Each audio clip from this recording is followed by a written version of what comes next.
All right, guys, it's January 2nd. I'm about to give you an update on how things are going here in the Bahamas. You're wondering why I'm wearing sunglasses. It's because I just filmed this and it looks like I have a lazy eye, not looking directly at the camera's configuration is confusing. Plus what I just filmed was over 20 minutes and a little long on the verbiage there, John. So I'm redoing it. If I seem kind of annoyed, it is because I'm annoyed that I have to redo this. So let me get to the frickin' point, guys. All right. Last Friday when I got here, the wheels fell off. I acted like I was a true Gen Pop rookie and blew through my entire credit line at the Baha Mar Casino on Friday, December 27th.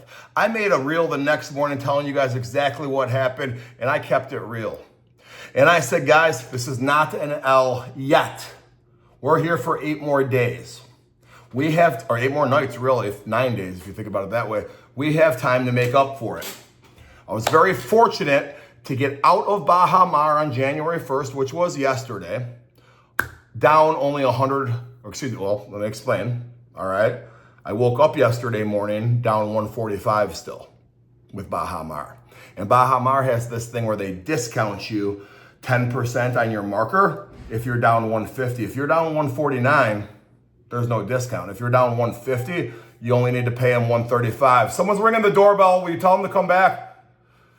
You're only down one. Someone's ringing the doorbell.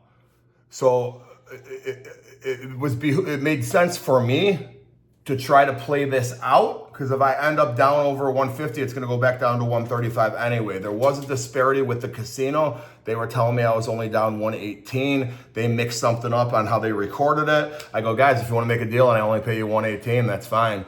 But here's the chips I got. Here's the 250 grand credit line, $100,000 plus 5 grand cash. Take it away from the 250 credit line. That says I owe you 145, but for some reason you guys say I only owe you 118. You know what? I'm just going to F it, dude. I'm going to fight that battle later if it becomes relevant. And luckily, because I went downstairs while my girl was still asleep, and I played a couple hands before we left to go to the Atlantis. I had a I brought a 50 grand down there, but I only cashed in one $25,000 chip, a pumpkin. And I said, okay, let's try to make a little bit of a run. It was that first shoe, guys, where I couldn't freaking lose. And you felt it about a couple hands in. Wait, what's going on here? I'm hitting on 12s, getting 7s.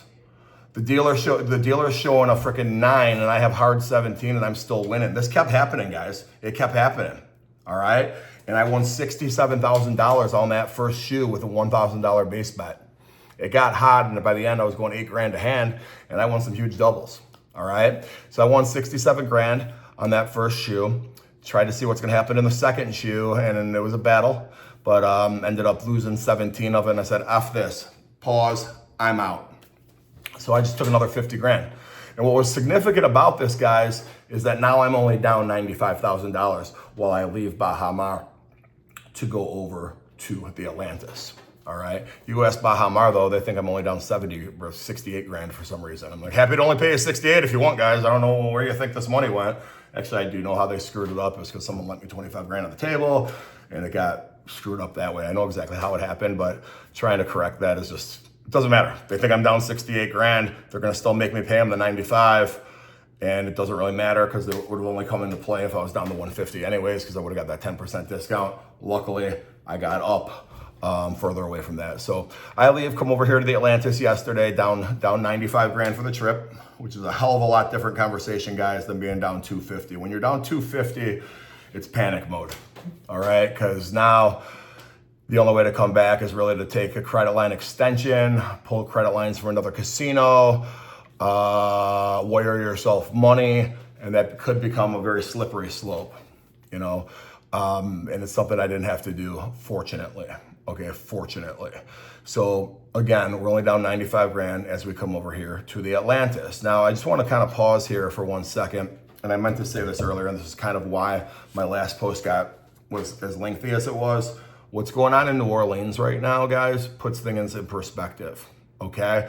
That could have been any single one of us out there on Bourbon Street. There was a Notre Dame and Georgia game going on. How many Notre Dame and Georgia fans were out partying on Bourbon Street on New Year's Eve, okay? It could have been any of us. So look at your life, take a step back, and I say, are you doing everything you possibly can to live your life to the fullest? Because we don't know when it's going to be gone. Like that, like freaking that. I saw one of the kids was a former quarterback at Princeton. Insanity. One was an 18-year-old girl. Insane. So it doesn't matter who you are. Tragedies don't, tragedies don't discriminate. You know what I mean? I don't care if you're a rich white kid in Beverly Hills or you're something else. Tragedies don't discriminate. Okay, especially one like that in a destination that really is, welcoming to really any ethnicity and any age group. Okay, so remember that. All right, I try to live my life to the fullest every day, and I think I'm getting my footing. Now, a lot of you guys still are in my comments not understanding what the message is. There's people that'll talk about being, dude, you think you're better than everyone because you call them Gen Pop. You guys don't get it. I'm sick of explaining it to you. The people that get it, and that's who you guys are, and that's why you're here. This is being posted on my John Sarasani TV YouTube account. If you want to see longer form content like this, go there, as well as both of my Instagram accounts, The Real John Sarasani and @John Sarasani. Okay. Now back to the casino here. We came over to Atlantis, and Gen Pop was packed, and it was kind of funny because Liberty University and Buffalo University are both in town for the Bahamas Bowl. They're playing football against each other, and you feel it right away when you walk into that casino because it reminded me of my days playing football. They act just the same as we did, man. I'm looking at, the kids playing, and it's like reminding me, oh, that's fucking Ivory. That would have been Ivory rolling the dice, and oh, that would have been freaking Tim or Mike, like laughing at their jokes in the background. You know what I mean? It just cracks me up. Not much, all these years, man, as much as things change, a lot of things stay the same. And I'll tell you, watching those kids interact with each other, it reminded me exactly what it would have been like when I was 19. I played in the Orange Bowl we went to the Orange Bowl when I was 19, and had some fun nights on the town in Miami, and it brought back some memories seeing those guys. But anyway, back to business. So we're here at Atlantis. We're down 95 grand.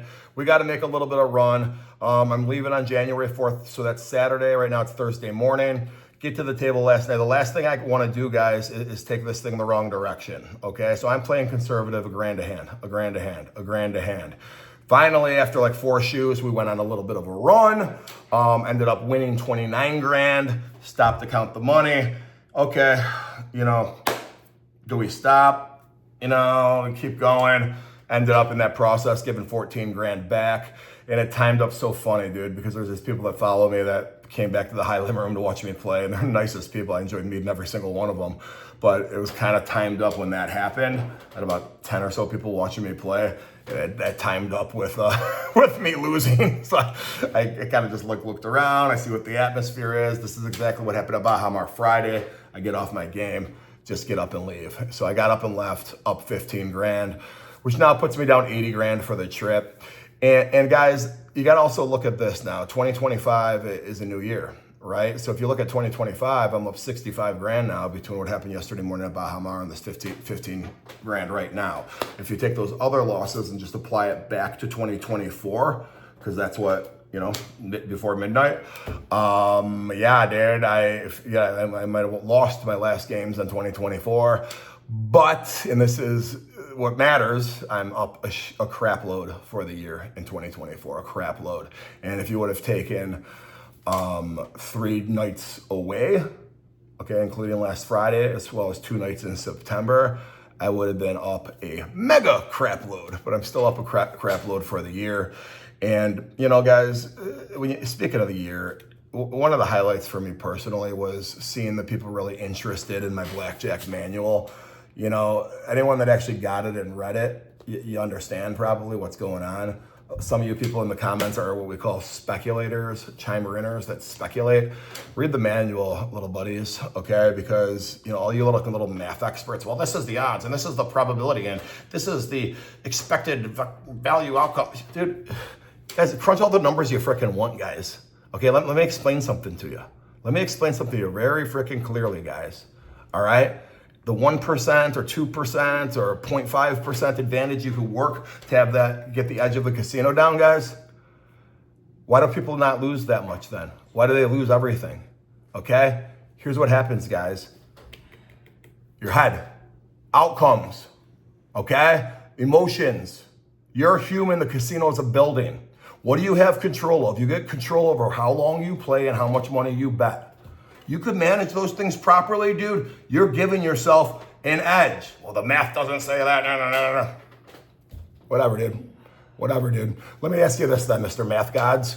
If you were going to play against me and say, we're going to flip heads or tails. Every time you win, every time it's tails, you win. Every time it's heads, I win. But I get to control how much we play for and how long we play for. Meaning, every time I'm up on you, I can say, okay, that's it. Let's walk away. Would you say that I have an edge over you? No? Okay, so let's play that then. Let's play that then. And that'll be the rules. We'll play that then. Let's bet each other $1,000 a time, and we'll play it on my terms, when, how often, and how long I want. Well, no, I'm not going to do that with you. Why not? I don't have any edge on you, according to you. Of course there's an edge, man. Of course there's an edge. And all the math crunchers and the actuaries and crap, that's cool. Understand that stuff. But it misses this intangible piece that matters. And that really is what's addressed here. So the SarasaniRules.com, check it out. You'll learn a lot, and it'll show you how I win and why I keep on winning. All right. At John Sarasani TV on YouTube, at John Sarasani, and at The Real John Sarasani on Instagram is where this stuff's posted. One thing I do want to say about the Atlantis is, once I got out of Gen Pop and got into the high limit room, it was good. They have a nice new little high limit room. It's kind of intimidating, so a lot of people don't walk up there. Although people did yesterday. The Bahamians, I swear they make things up sometimes. They weren't allowing me to surrender, but then the lady told me if I do a private table out in Gen Pop, they will allow me to surrender, but I can't resplit aces. But if I'm going to be in the high limit on a private table, I'm allowed to resplit aces, but not surrender. It literally makes no sense. And, at least they didn't do the crap that Bahamar does where they flip over the second card. They do deal normal here at least. So listen, guys, we're down 80. I got a couple days left. I'm going to go play poolside at the Cove today. Win a couple bucks, hopefully. Guys, will show you the view here. I got an amazing room. It's at the Cove. It's called the Sapphire Suite. And it is pretty badass. I'll show you the balcony too. It's pretty cool. If you never stayed at the Atlantis, man, it's worth staying at. It's worth staying at. If you can afford it, stay at the Cove. But even the other properties here are fine. All right, that's the Cove pool. And they got a little gaming area. You can't see. You see that pavilion there? It's a little gambling area they have during the daytime, which is cool. You don't get access to that unless you stay at the Cove, and the Cove doesn't allow kids in the pool area either. Just FYI. Much love, guys. Let's have a great 2025. And remember what I said about the tragedy in New Orleans, man. Live today like it's your last, man. Or prepare yourself to be able to live your days like your last. That's what I did for 15 years as a W-2er and then an entrepreneur. It's my paid training. And then it taught me how to sell my company after I gave myself a 2,000% raise. And it put me in a position to live this life. I'm just some dude from Schaumburg. My dad was a high school gym teacher. He was a great man. Rest in peace. I learned a lot from my dad. My mom was a preschool teacher for the Park District. She had multiple sclerosis and had to leave on disability from that job in her 40s. And, I feel very fortunate to be in the spot I am in life. And if I didn't take the chances I took, I didn't know certain things would ever even exist. So the whole point of all of my platforms is to share that with the world and show you that, hey, this path that you didn't even know was there might be there, because I kind of fell into it. But when I fell into it, I was very opportunistic and I exploited that crap. All right. Have a happy new year, everybody. Much love. And I'll keep you posted. Hopefully we get the 80 grand back, but if we don't, we don't. Let's go.